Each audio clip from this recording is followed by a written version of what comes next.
Hey everyone! Okay, I know it's a change of scenery, but I can't stop moving things around in my apartment and places, and I actually like this setup, and I kind of set up my own vanity, and I was like, ooh, maybe I could like be less stiff and uncomfortable standing doing every video. Not that like standing is uncomfortable for me, but just like it just feels like a weird thing for me. It feels very super formal and I don't like it. It feels like I'm giving a lecture in class, you know? So we're gonna try it this way. You can still kind of see my books. And I just noticed my trash can, but maybe this will also motivate me to not keep my trash can overflowing until I literally can't put anything more in it, and then I empty it. But anyways, do the YouTube stuff. We're going to do this month's wrap up, and let me know if you absolutely hate this location.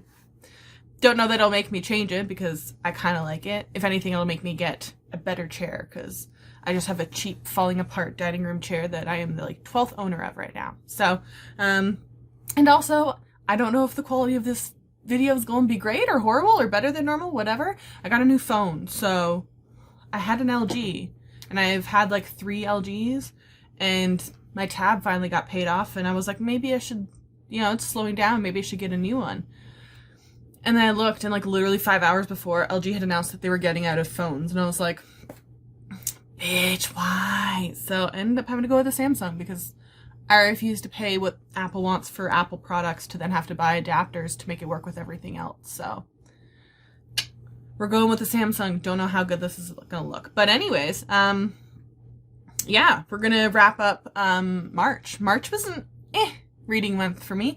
I feel like I had a lot of just a lot of duds. I don't know if it was my reading mood that just didn't vibe with everything, or I just like happened to get a fair amount of meh books, but I did have some super good ones. So we'll go through what I read, highlights, and then just update for the month on life, and yeah.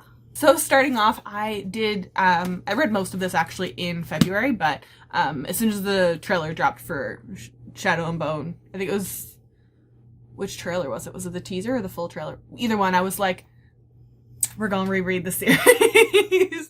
So I finished Rune and Rising, the last like, I don't know, third or so in March technically. I, in my reread of the series, really want to slap younger me. I don't know why. Nikolai just like never registered to me before, and then I remember like joining the fandom like years after I had read it, when I like finally joined like online book groups and everything, and I was like, maybe I'm misremembering it, but he was just like an okay character. And then like rereading it now, I'm like, what was wrong with me? Like Nikolai is literally everything I like in characters in books. I just really do wish that for like Rule of Wolves came out. So I was like, maybe even if for Rule of Wolves, she did an alternate ending for pre-orders as a pre-order incentive and just rewrote the last, I don't know, quarter of it and was just like, this is what would have happened if I had picked to go down this other path that we don't go down. I know that would have impacted everyone else's storyline, but I'm like, just literally just give us this thing for how Rune and Rising would have ended if she picked a different path, you know? Too curious. Then I read The Order of the Pure Moon Reflected in Water, which is a mouthful of a title, but honestly, such a weird book. That's literally the only way I can explain it, is just really weird, like this like kind of nun warrior situation falling around this like group of soldier bandit things. It's such a weird read. It's super quick though, and it was just really fun, wonky read. That's all I know how to explain it. It was a really good read though. Solid 5 out of 5 stars. I got my copy and then immediately blew through An Unexpected Peril by Deanna Reborn. This is book 6 in the Veronica Speedwell series. I think they're supposed to do one more book in the series. This was good. There is like a noticeable difference though in this book and the rest of the series. Now, I don't know that I can really explain why without spoiling the last like 2 books in this series. But the books before focused so heavily on Veronica's family lineage, and then Stoker's, you know, batshit crazy ex-wife, and then the whole like will they, won't they, sexual tension banter, which I love. This book focuses so much more on like Veronica keeping who Veronica is. You know what I mean? That she's not going to fold into her family or into Stoker or into all these other things. That she still wants to be her own individual. And she sees a lot of the fact that she has kind of a doppelganger in this, and that she sees this other path that she kind of plays around stepping into. I think it was a really interesting concept as a whole to tie this plot with this whole, like, Veronica making sure she stays her own person rather than being swallowed up into society at the time, which she does not really fit into. So she would definitely lose who she is. That's really well kind of tying both those things in together. And I think having a doppelganger to show that in a couple different ways was really, really smart. Cannot wait for the next book. Solid 5 out of 5 stars. But if you want, don't go in expecting like the tons of Veronica and Stoker banter. That's not really the point of this book. Not that there isn't that in this. It's just not the point. Then I read an arc of The Stolen Kingdom. Someone told me after I posted my TBR last month that I was going to be reading the arc for, what's it called? Not The Binding. The Betrayals, I think it is, by Bridget Collins. I got an arc approved on Idolize. Someone informed me afterwards that the author is transphobic, basically, let's be real. She's a J.K. Rowling. So my interest in reading that kind of plummeted after that. That's incredibly disappointing to see. And sure enough, looked online. I didn't even actually follow the person on Twitter before and looked online, and yeah, no, sure enough. So that was disappointing, and my interest in it really waned. So I was like, cool, what the heck arc am I going to read in its substitute? Then The Stolen Kingdom by Jillian Boehm showed up on NetGalley, and I got approved right away for that. And I have read Jillian Boehm's previous fantasy standalone. It's like a Mulan-ish-y retelling. I say Mulan-ish when everything is like a girl dressing up as a guy. Okay. But I really enjoyed that. I remember really, really liking that. So I requested this. And honestly, this author has a real skill at short standalone fantasies in YA. I feel like the only other author that I can see even having that has some of those same skills, and it's not that they don't even really have the same writing style or anything, is Trisha Levenseller, with like The Shadows Between Us and Warrior of the Wild. That she has this ability to write characters that you get attached to. You don't spend, it's not a 4,000 page book, it's not this whole series, but you have a conflict, you have characters that you end up liking, you know who the villain is, you go on this kind of adventure, and it feels like you really do cover a lot of a plot, geography, and character growth in such a short amount of time. And so this is just a perfect example of that.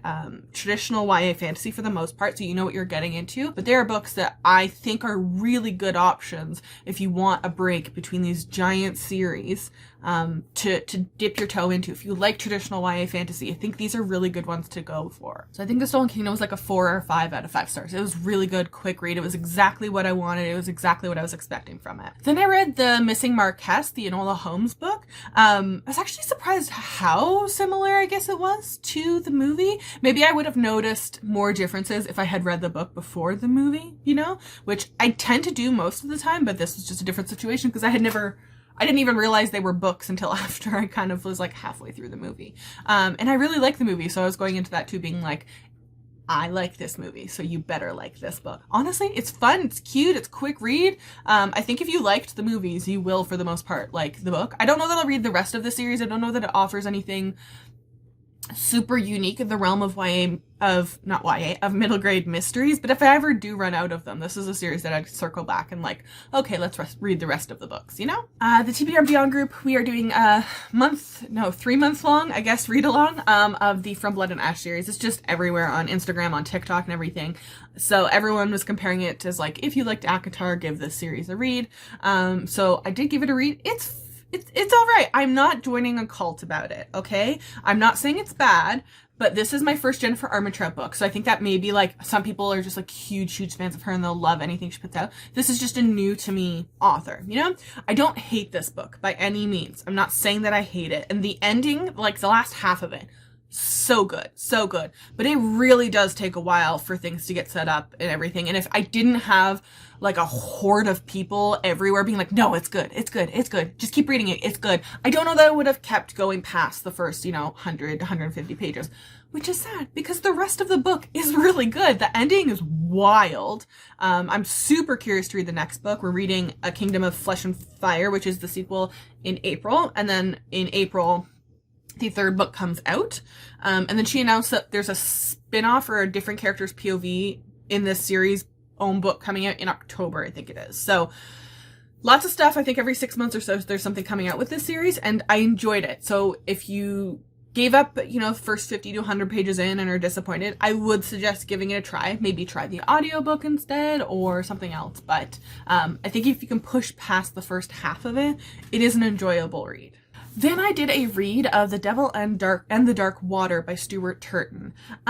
This is the first book I've read by this author. I think he has a couple other books out. The Seven Deaths of Evelyn, Hardcastle. This was a lot more, I don't know if preachy is the right word. There's a lot more religion in this book than I was going in expecting. There's this like whole mystery on board, and I thought that was going to be the focus of it in solving this. And then the character, oh my god, why are you snoring so loud? And then like the character like trying to prove innocence and all that stuff. But it came off, I think it's very dense read. There's whole chunks of it where I'm like, what are we doing? Then I read Dangerous Remedy by Kat Dunn, and I am so bonkers as hell confused. This book has like a 3.2 or 3 or something like that on Goodreads, and I was like, well, that's disappointing. But like, I got the audiobook I think for like $4 off of Audible or some ridiculously low price. I was like, I'm okay with that. And as someone who's been struggling with YA fantasies, why don't you people like this book? I don't understand. I just blew through this book. It was fun. It was quick and enjoyable. I liked the concept. I liked the time period. Everything about it, for the most part, worked for me. This was just good to me. Maybe it was mismarketed and I just didn't see what it was marketed as or something. Because I know that happened with These Rebel Waves book or something like that. I don't know. I really liked it, and I plan on reading the sequel, and I'm kind of tempted to buy the UK copies of this book. I picked up The Name of the Wind, honestly kind of hoping I would dislike it. A, because it's been like 10 years since the third book was supposed to come out, or 10 years since book 2 came out, and we're still waiting on book 3, and I think the author will die before he ever actually releases it. It seems like a whole George R.R. Martin situation, which I understand that like writing is a process, but like when there's like, you have authors like George R.R. Martin and Samantha Shannon, or even Patrick Rothfuss, I think someone was saying like he was on his Twitter upset that people were like telling him like, you know, what's going on with the book. And I understand being like, dude, I have a process. But then there's like, are you ever going to finish the book? And I don't know that you can really get halfway through a series and then be angry at your like cult following of people being like, dude, I just want to read the book. Like, anyways, but honestly, not for everyone, but for me. Definitely for me. It's not, there is adventuring, but it's not like high fantasy adventuring, you know, with like lots of battles and pirates and all that kind of sense. It is high fantasy, but not in that way. We go through this long chronological, path with the main character and him losing his parents and then going to this school to learn skills when he is he doesn't have money that a lot of these other people do. And then the classism attached to this, and then the whole like voting system and like politics within the university with the professors. And it's just so interesting. So interesting. It's just such a unique but weird but also common concept, and I don't know that's gonna make any sense unless you've read it. But like, I don't know that I've read anything like this, but I have also read things like this before, but like just not as good, I guess, maybe, in that sense. I love the illustrations in the anniversary edition, especially. I wish there were more of them. They're beautiful. There's this whole scene that I don't know why it's stuck in my head, specifically this scene, because it really isn't super important to the rest of the plot for the most part, but there's a scene where he goes into like the library, and someone essentially tricks him into paying and then gives him a candle to go into the library, which is completely dark. And then he walks through the library, and then someone else is like, what are you doing in here? You're not allowed in here with candles. You could burn everything up, and like kicks back, and he gets in trouble. And I'm like, why does that scene stick in my head? Like this, and that's where this, I don't know why it sticks in my head so much, but it's just like something I'm remembering from this book specifically. Then I did my read of Queen of Volts and finished off the Ace of Shades series. This was good. I think it was of the 3 books, the least favorite for me. Yeah, I don't know, but this is a series where I feel like it would be interesting to like, I didn't end up reading book 1 or 2 when I was reading this. I started it and I was like, okay, I'm fine. I don't need to go back and reread. This is honestly a series I'd be super curious to give a reread, like just binge all 3 books back to back to back. Because there's some series where you're like, oh, you have these large gaps in time. So like after book 1, when you start book 2, it's like, oh, and 3 months after book 1 or 4 years after, you know, whatever. This one, these books are pretty like smack together. So I feel like it would be more interesting to read this series as like a whole, like just flowing one into another, like this whole plot without space in between the way I did. Then I read Killers of the Flower Moon. This was one of the group reads we did in the TBR and Beyond group this month. We don't do a ton of true crime, but we have a few true crime junkies. And I wanted to read this one mostly because I've seen it everywhere and it is becoming a film. Leonardo DiCaprio and Robert De Niro and another actor. I've seen him in other things, but I can't remember his name. And Martin Scorsese are in the production. Martin Scorsese is producing it, I think, and the other two are cast in it. I had heard of Osage. Someone corrected me in the YouTube comment section on one of my videos. I think it's Osage. I think it was calling Osega or something like that. Indigenous people. And this was really interesting. I went into it relatively hesitant, honestly, because the author, at least I couldn't find anywhere, does not identify with any Indigenous community. So, and based on his picture, he is white passing. So I was like, oh, great. Another white man telling the story of Indigenous people. But this, I'm not Indigenous, so I can't review this book from the perspective of an Indigenous person to say, to flag some stereotypes at people or anything like that. Even though I try my best, I am still never going to be able to do that. This was incredibly interesting, and I didn't feel like it came out to paint Indigenous people in any stereotypes that stood out to me. I could be totally wrong, but I didn't really see any of those. So that was a wonderful surprise. But this whole story is utterly bonkers, and this community was forcibly relocated because white people wanted their space and started murdering them. They finally move somewhere, and people die along the way and all this shit, and finally go somewhere, and it happens wherever they end up settling that no one wanted the land at the time. Wouldn't you know, it happens to have oil on it. And in the 1900s, when the oil boom was happening, people in the community become millionaires. And so it's a still pretty common thing, I think, in a lot of communities. I'm not Indigenous, so I can't specify it because each community is very different with rules and how they're set up, even with the federal and provincial governments and all that shit. And then in Canada, there's First Nations and Métis and Inuit who are all treated very differently. And like only in Alberta are Métis settlements identified like at a government level. So it's a whole weird thing. But I know people in certain Indigenous communities that have things like casinos and stuff. They pool the profits that they make and then they distribute it to people who are card holding members in the community or something like that. So the same thing happened in the situation when they gave out rights to companies to come drill oil. They paid titles to the community, and that community then divvied it up between everyone. So they very quickly, because of the oil boom, became multimillionaires. And then there's this whole discussion, whilst the fact that a bunch of people on the reserve are being straight up murdered. There's a bomb explosion, there's poisoning, someone thinks they have diabetes, and they think someone's actually poisoning them and not giving them insulin. And then there's this whole white men marrying into this Indigenous community, and like, did he plan on killing the family and the woman like from the beginning? Like, what is this whole thing? It's an utter mess. But then there's this whole discussion about conservatorship. I had no idea that this happened in the United States. I don't know if it happened in Canada as well, because we have some similarities. Not everything is the same though. That people were multimillionaires in this Indigenous community, but they had like white people essentially held onto their bank account because they were not deemed competent enough to spend their fucking money. And like, people would hoard conservatorship, and then people that they had the conservatorship would be dying, straight up just dying from lack of healthcare, and no one said anything. So it was like, this is happening in this community, and then the author talked about this is actually not isolated to this community. This was happening all over the fucking place, and no one did anything about it because the FBI that was getting set up was corrupt. The local cops, fucking corrupt and incompetent. PIs take money and just disappear, corrupt.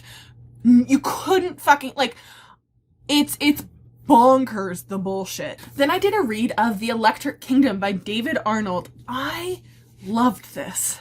I was not, I didn't go in thinking I was going to hate it, and everyone seems to love Mosquito Land. I hadn't read that before, but I did not expect to like this book as much as I did.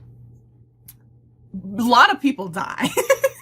But it's really interesting that they're living in this pandemic kind of that flies essentially, that people keep just like all of a sudden getting sick and then like dying, and then they're in a dystopian where like a bunch of the world population's been wiped out, and we switch POVs quite a bit, and their stories are tied together, and we kind of see them, these characters bump into each other off and on, and it's just an incredibly weird but interesting book that is so heavily focused on the characters more than anything else.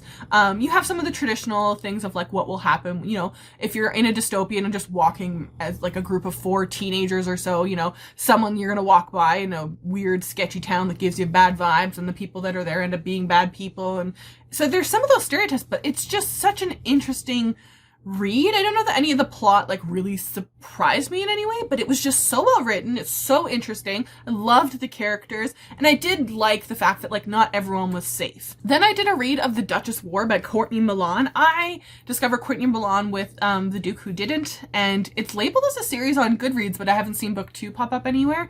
So I was like, I'll go back and read the other stuff that she has, and this Duchess War Series is one that's popped up a couple times on my timeline, and I know now that the series is different main characters each book, and so I read The Duchess War. I enjoyed it. It's good. I like it. I liked the I don't know if it's a meet cute or whatever, but how the main characters meet, of like someone hiding behind a couch trying to avoid their responsibilities, is a fun read. I really like her writing, and I like her cast and characters, and she's an author I'm going to keep working through the back catalog of. I read We Are the Ashes, We Are the Fire, and it made me, you know, as angry as I thought it was going to make me. And if you watched things like the Brock Turner, who's a rapist, because I have to make sure every time I say his name, it made you angry. I feel like this book is a way of like coping, and I wasn't sure going into being like, I don't know that I want to read this book. It's fucking depressing. I see this shit all the time of us making excuses for boys just being like just horrible human beings, and it's supposed to be justifiable because they're boys, but then we hold women to these just fucking ridiculous standards by trying to also tell them that they shouldn't have access to bodily autonomy. But it's not sexist, don't worry. Like, just this so much bullshit, and it's but I feel like this book is a book that when you see that shit, it helps. It's a way, it's like taught a coping mechanism, I guess. I picked up Legacy of Kings, and I think I got like 3 chapters in. I don't even know if it was that far in, and immediately realized they were using the kind of incest romance trope, and I went, nope, not interested in that. Maybe if this was the first time I read City of Bones and didn't register to me, but I don't know why YA Fantasy is obsessed with making the main female character be a badass, and for some reason have sexual attraction to someone who isn't blood her sibling, but is literally raised like a brother to her. It's creepy. It's weird. I don't want to read that. Then I read The Killing Moon by N.K. Jemisin. I've read the 5th season by this author, and The City We Became. I don't know if I read anything else. I own quite a few of her books. I just don't think I've ever actually gotten through all of them quite yet. Out of the books that I have read so far, this was my least favorite of it. It fell into, I think, a lot of like, and I think N.K. Jemisin, I think things are just going to be a little bit weird or different or epic, or just something's not going to fit into that mold, and that's the reason I love it. Plus her writing is amazing. This was a little too traditional, I guess, for what I was going in expecting. Then I did a reread of The House on the Cerulean Sea, because, I don't know, I just felt depressed at some point last month. I can't remember what it was, the reason this time, but I reread it, and it's wonderful, and everyone should read this book.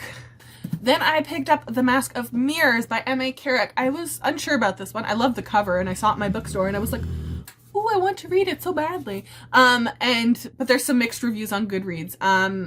If you like adult fantasies that is not, again, centered around like high stakes nonstop battles, this is a lot of conflict development, world, and characters.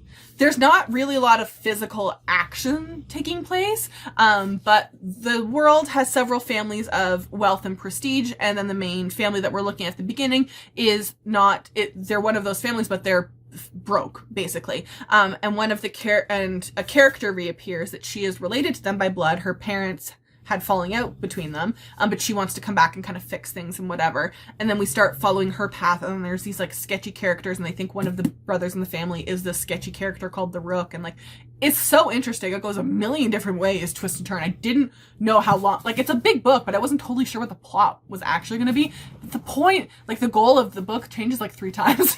So it was really interesting to me. I love these sorts of books that have a lot of character and world development. It was just really good for me. Definitely very excited to read the Liar's List, the Liar's Lust, something like that on Goodreads is up. So I'll just watch for the cover. If we have similar reading tastes, I would suggest giving this a shot. Then I did a quick reread of These Violent Delights by Chloe Gong.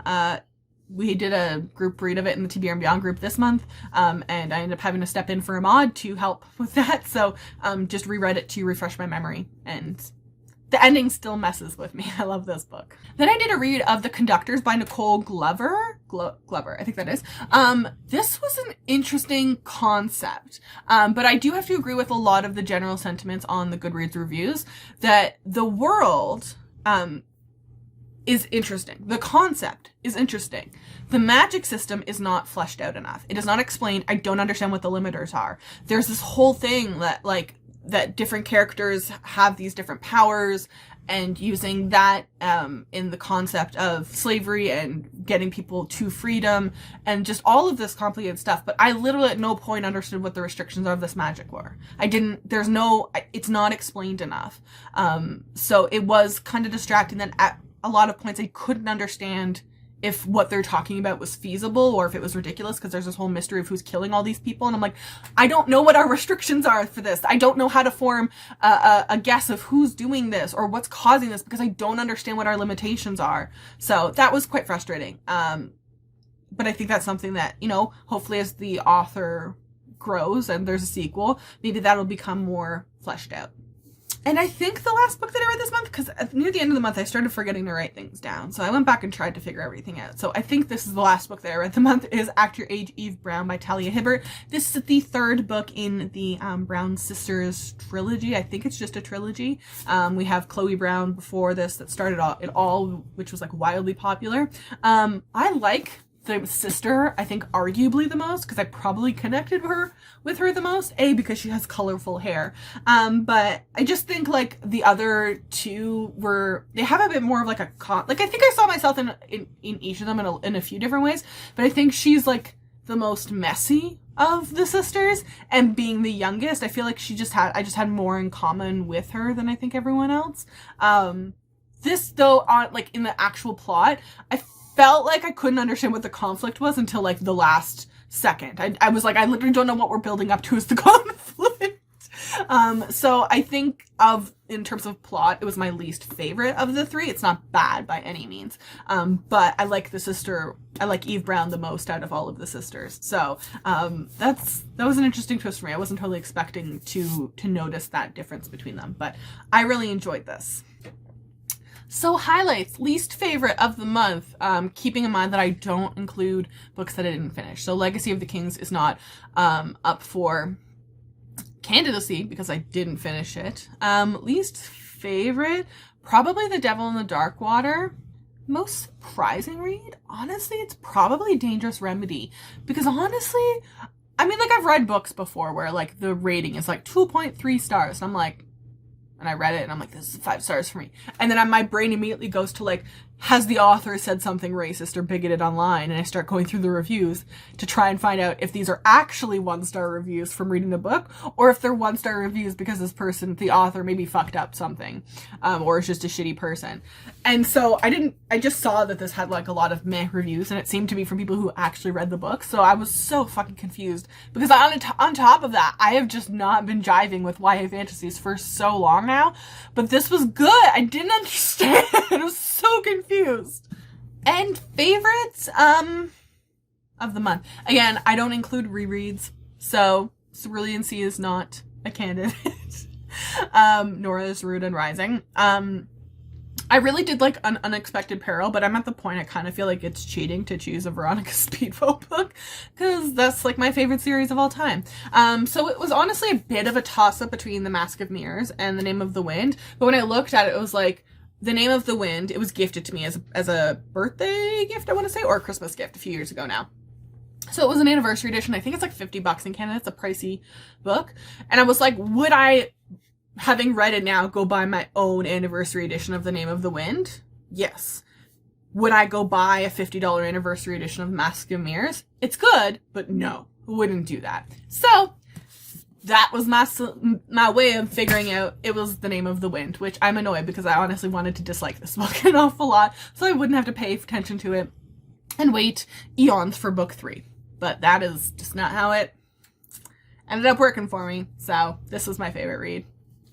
And life update. What happened this month? Oh, I got my new couch. I think that happened in March. I'm pretty sure it happened in March. It's wonderful, comfy. I've slept on it several times. Honestly, just because I was like, it's one of the big reasons I got it. So it's like an angle couch. This is like the love seat, and then there's like a long thing.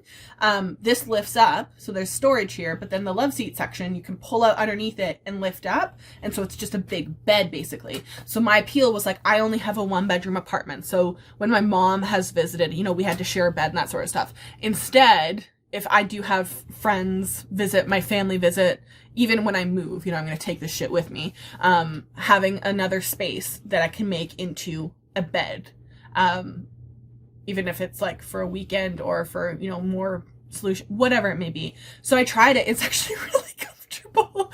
And it's just nice too when I pull it out. It's not super big, so it doesn't take up my whole space, even though my space isn't super big in itself. But the dogs can lay down and just sleep on it, and I can just lie down and like watch movies or whatever. It's perfect. I love it so much. It's such a good couch. It's perfect for what my needs and my space were and everything like that. So in the last 24 months, I have purchased my first like almost new vehicle. I am the second owner of it. I got it through a dealership. I have a car loan, all that shit. And then what else happened? I bought a new bed. I've never owned a new bed before. I went to Sleep Country and I bought a bed, a mattress, a box spring, everything. I'll eventually get a headboard. I just haven't seen anything I liked. And the same thing, I eventually want to get a new dresser because I'm like the 5th owner of this thing. It's not falling apart, and I just haven't seen anything I liked.